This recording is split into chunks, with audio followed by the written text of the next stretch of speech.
فرمائیے گا آپ نے کیا نتیجہ اخذ کیا ہے؟ 21 گھنٹے کے طویل مذاکرات، مختلف سیشنز، اور پاکستان نے حتان کوشش کی ہے، آپ فرمائیے اس پر۔ دیکھیے، سب سے پہلے یہ کہ میں سمجھتا ہوں کہ پاکستانی قوم اور پاکستانی گورنمنٹ مبارکباد کی مستحق ہے، جو انہوں نے ناممکن کو ممکن کر دکھایا، اور وہ یہ تھا کہ 43-44 سال بعد امریکہ اور ایران کو کسی بھی مقام پر دنیا میں کسی بھی جگہ ایک ٹیبل پر لا کر ایک چھت کے نیچے ان کو بات چیت کا موقع فراہم کیا، اور ان کو اس پوائنٹ پر لائے کہ وہ ایک دوسرے کے ساتھ مذاکرات کریں، جبکہ شدید ترین بدترین جنگ جاری تھی۔ پاکستان نے سیز فائر کروایا، اور ابھی بھی مایوسی کی بات نہیں ہے۔ بات یہ ہے کہ بنیادی طور پر کوئی بھی مذاکرات جب دو فریقین کے درمیان ہوتے ہیں تو ان کے اندر بہت سارے ایسے معاملات ہوتے ہیں جن پہ کوئی بھی لچک نہیں دکھانا چاہتا، اور اس وقت جو سب سے بڑا جو میٹر ہے، جس طرح ابھی ہم ڈسکس کر رہے ہیں، وہ ایران کا نیوکلیئر پروگرام ہے، جس کے اندر ایران نے ایک حد تک تو جو لچک پہلے بھی دکھائی ہے وہ ابھی بھی دکھانے کو تیار ہے، لیکن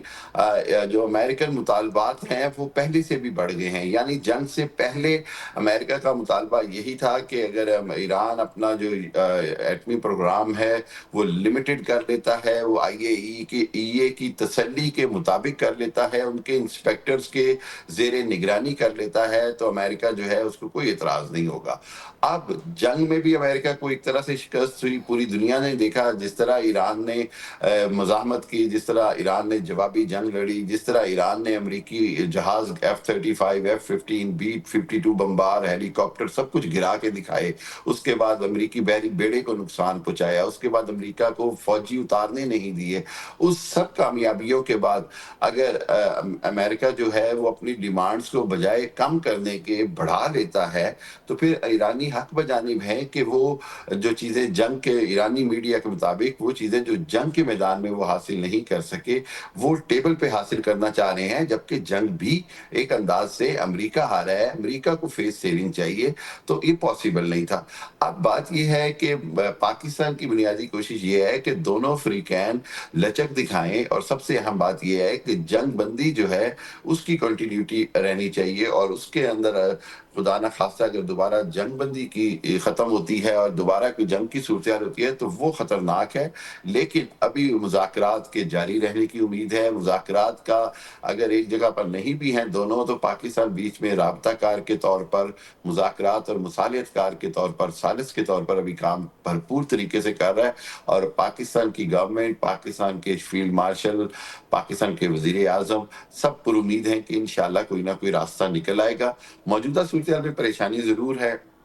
وہیں پر اگر دیکھا جائے تو اطلاعات تو یہ تھی کہ جے ڈی وینس جو ہیں وہ صرف 3 سے 4 گھنٹوں کے لیے آئے ہیں، اور وہ 21-22 گھنٹے رکے رہے، اور اس میں سے انٹینس مذاکرات ہوئے۔ ایسے نہیں کہ مذاکرات کوئی چھوٹے موٹے تھے، باقاعدہ ڈرافٹنگ ہوئی، باقاعدہ ایک دوسرے کے موقف کو کاغذ پر اتارا گیا، ایک دوسرے کے موقف کو کاغذ پر ایکسچینج کیا گیا، اس میں سے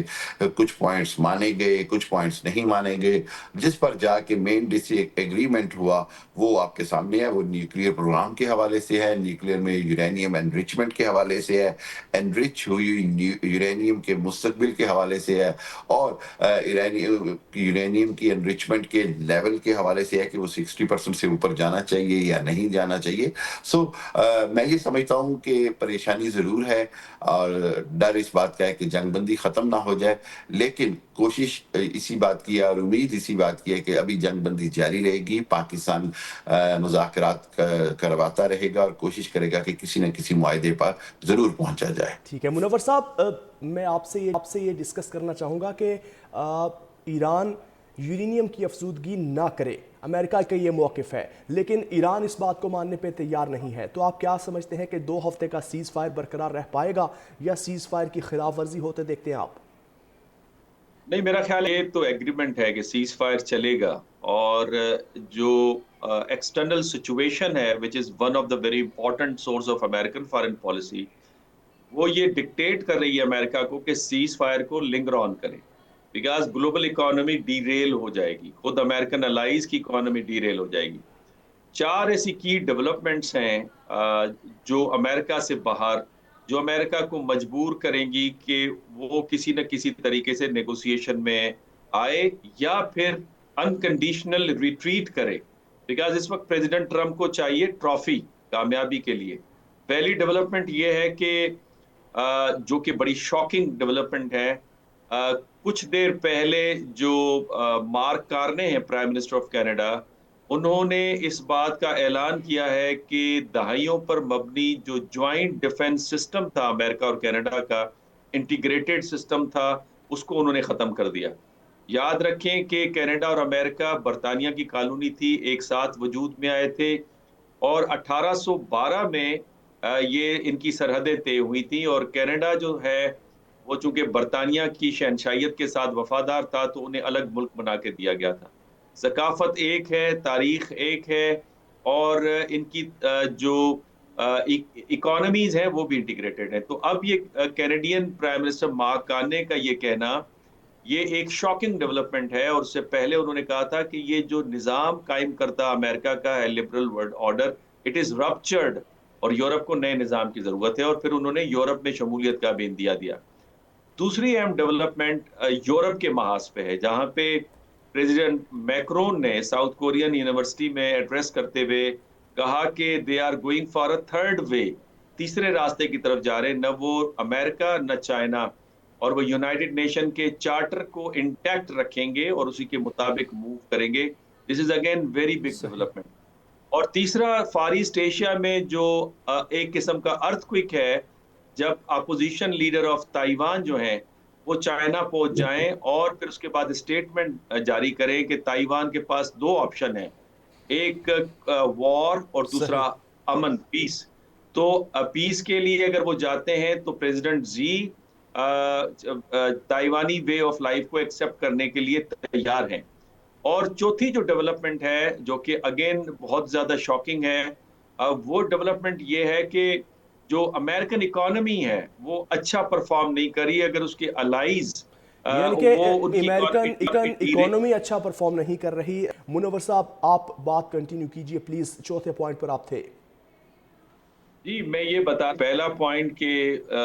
کینیڈا جو ہیں انہوں نے اپنا دہائیوں پر مشتمل انٹیگریٹڈ ڈیفنس سسٹم امریکہ کے ساتھ ختم کر دیا. دوسرا پوائنٹ, صدر میکرون انہوں نے کہا ہے کہ ہم تیسرے راستے کو اختیار کریں گے. امریکہ سے انہوں نے بھی علیحدگی کا اعلان کیا, اور پریزیڈنٹ ٹرمپ نے نیٹو سے علیحدگی کا اعلان کیا. تیسری development, opposition leader of Taiwan China کے اندر ان کا موجود ہونا اس بات کی غمازی کرتا ہے کہ امریکہ کے جو سیکیورٹی فریم ورک ہے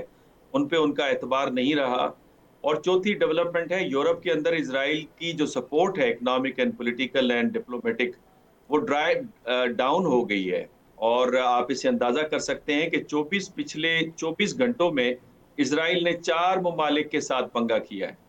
اور اس میں ایک فرانس ہے, دوسرا اسپین ہے, تیسرا ساؤتھ کوریا ہے, اور چوتھا پاکستان ہے. اور میں یہ سمجھتا ہوں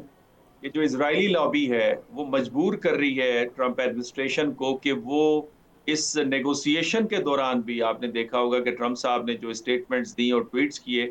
وہ ذرا تھریٹننگ قسم کی تھی کہ ہمارے جو بیٹل شپس اور ایئر کرافٹ کیریئر ہیں وہ ری لوڈ ہو چکے ہیں,